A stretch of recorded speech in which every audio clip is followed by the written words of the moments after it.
¿Qué tal amigos? Bienvenidos a este espacio de análisis de las escrituras. Con ustedes el moré profesor Ahmed Najarwadi, que agradece a todos los que están compartiendo estos audios y a todos los que están dejando un like. Recuerda que tienes que activar la campanita para que te estén llegando los audios nuevos que estoy compartiendo en este canal. La última oportunidad estuvimos analizando a los Efesios. Vamos a continuar ahora analizando un poco acerca del apóstol Pablo, el rabino Shaul, el cual es un evangelista. Y él viajó 25.000 kilómetros llevando la palabra del Eterno en 4 viajes misioneros. El rabino Shaul escribió una carta a los Efesios y vivió en esa ciudad metropolitana 3 años, y cuando escribió esa epístola para ellos fue en la cárcel en Roma. Pero Pablo tuvo su primera visita a la ciudad de Éfeso, según lo dice Hechos 18, del verso 18 al 21. Mas Pablo, habiéndose detenido allí muchos días, después se despidió de los hermanos y navegó a Siria.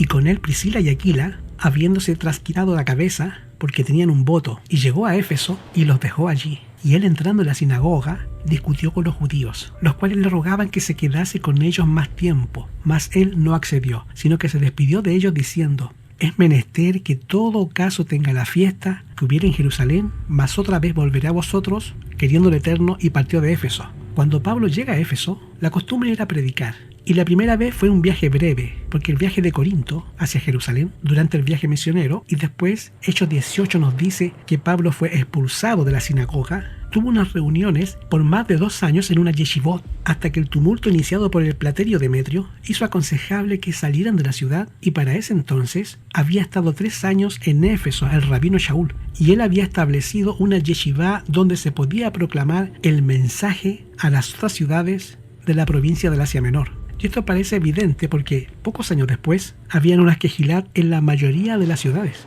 Cuando él regresa a Jerusalén 1 año después de haber salido de Éfeso, el rabino Shaul, el apóstol Pablo, es visitado por dirigentes de esa yeshivot, de esa quejilá, y donde su primer encarcelamiento en Roma es cuando él escribe la epístola de los Efesios, y probablemente hizo otra visita a esa yeshivá, a esa quejilá, después de su liberación. El apóstol Pablo evangeliza a Éfeso, y es una ciudad muy pagana, porque ahí se adoraba hasta el Dios desconocido, y por ahí se introdujo Pablo para llevar el evangelio del reino. El rabino Shaul no era fácil, era un hombre bajito con las cejas copiosas, pero con una profunda intuición y perspicacia para llevar este evangelio a esas ciudades paganas que se encuentran en el Asia Menor. Viajó en barco 25.000 kilómetros, y eso no es fácil en ese tiempo. Ahora no. En aquel tiempo los barcos eran diferentes, eran de madera, y se demoraba meses en llegar a ese destino, pero sin embargo el Eterno estaba con él, y conocemos el trabajo del rabino Shaul, del apóstol Pablo.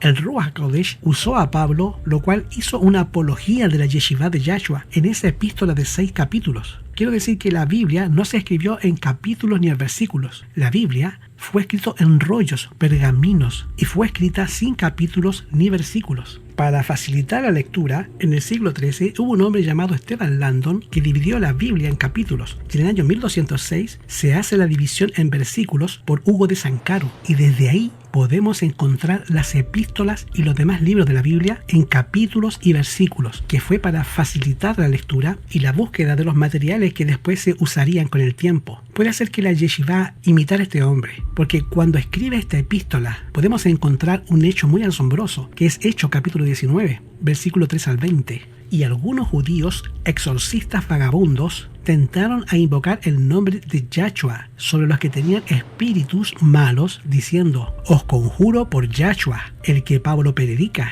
Y había 7 hijos de un tal Seba judío, príncipe de los sacerdotes, que hacían esto. Y respondiendo al espíritu malo dijo: a Yahshua lo conocemos, y sé quién es Pablo, mas a estos, ¿quiénes son? Y el hombre en quien estaba el espíritu malo saltó sobre ellos, y enseñoreándose pudo más que ellos, de tal manera que huyeron de aquella casa, desnudos, o sea, sin la túnica exterior, y mal heridos, como dice el griego, mal heridos.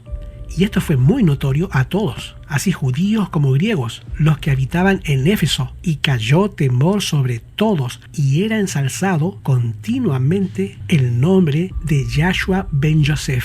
y muchos que habían confesado o que habían practicado vanas artes, las mancias, las magias, reunieron todos esos libros y los quemaron delante de todos y echaban la cuenta del precio de ellos y llegó a ser 50.000 denarios, lo cual sería 50 días de trabajo, y era tanto dinero que 50.000 denarios, un denario equivale a un día de trabajo. O sea, si tomamos una calculadora, podemos ver que 50.000 días de trabajo era mucho dinero, mucho más de un año de trabajo. Pero sin embargo, podemos ver cuando la persona se convierte al Eterno, se ve ese trabajo disponible de Yahshua el Mashiach, el Espíritu Santo, en esa persona, y así crecía poderosamente la palabra del Eterno y prevalecía. Esta era la situación en Éfeso. Había mucho exorcismo. Tenemos 7 exorcistas ambulantes. Y tomaron los libros de magia, de hechicería, de mancia, y fueron quemados cuando conocieron a Pablo y el Evangelio del Eterno. Y así creció la palabra, dando a entender que tenía la primacía en aquel lugar. Cuando una persona se convierte al Mashiach, no importa lo que nosotros hayamos tenido, cuando conocemos a Yahshua, renuncia a todas esas cosas, aunque fuera algo costoso. Cuando usted lo conoce, renuncia a ese tipo de cosas costosas que tiene en su casa para servirle al Eterno, porque así pasó en Éfeso, y cayó temor sobre todos. Y fue notorio a todo judío y griego que habitaba en Éfeso, y ensalzaban continuamente el poder del nombre de Yahshua el Mashiach, cuando él fue el que desnudó a Satanás de su obra de engaño en el tiempo de Éfeso, usando al apóstol Pablo. Y esta inspiración hizo que estos hombres quemaran por horas todos sus rollos, libros, objetos, los cuales daba de precio 50.000 días de trabajo. O sea, si un año tiene 365 días, esto equivale a 40 años de trabajo. Usted lo que tiene que hacer es dividir 50.000 entre 365. ¿Cuánto le da? Le da una cantidad enorme. Si 365 días son 365 días de trabajo, estamos hablando 30 o 40 años de trabajo se quemaron en esos libros. Y yo digo, Baruch Hashem, gloria al Eterno, porque así el Eterno muestra su poder, y Pablo, poniéndose en las manos del Eterno, pudo guiar esa ciudad, tanto pagana como a los judíos que estaban ahí, a la alabanza y al reconocimiento de que Mashiach es el Adón, es el dueño de todas las cosas, en medio de una ciudad pecaminosa, plagada de vicios que son terribles. Pero Pablo, como evangelista, afectó tanto a Éfeso que duró 3 años trabajando, según la epístola, la cual les acabo de compartir, y llevó ese mensaje de conocer la Yeshivá de Yahshua en sus aspectos principales para presentarla gloriosa cuando Mashiach regrese, como les comenté en el estudio de anoche. Suscríbete a este canal de YouTube, Moreh Ahmed Wadi, dale clic a la campanita. Invita a otros a que lo hagan. Comparte estos estudios a través de tus redes sociales, con familiares y amigos. Quizás es la forma que el Eterno tiene para que tú estés alcanzando a los no alcanzados. En la parte de acá abajo se encuentran los números del canal, en la cual tú me puedes estar mandando tus preguntas y tus inquietudes. Que el Eterno te bendiga, que el Eterno te dé shalom.